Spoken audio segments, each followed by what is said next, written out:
Kasat Reskrim Polres Pandeglang, Ibtu Alfian Yusuf mengungkap peran oknum prajurit TNI dalam kasus penembakan bos rental. Dijelaskannya ada 2 orang yang ditangkap dalam insiden ini. Pertama, pelaku berinisial IM dan Ajat Supriyatna. Peran Ajat adalah mencari mobil sewaan untuk kemudian diserahkan kepada IM, penadah mobil rental hasil curian. Ajat dijanjikan uang 5 juta rupiah untuk mobil yang berhasil diambilnya. Sebelum terjadi insiden penembakan, anggota TNI AL telah bersepakat dengan Ajat membeli mobil dengan harga rendah. Oknum anggota TNI AL pun akhirnya membeli mobil curian Ajat dari Ilyas seharga 40 juta rupiah.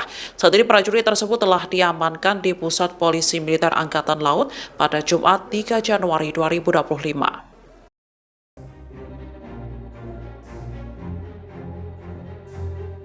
Download Tribun X sekarang, menghadirkan lokal menjadi Indonesia.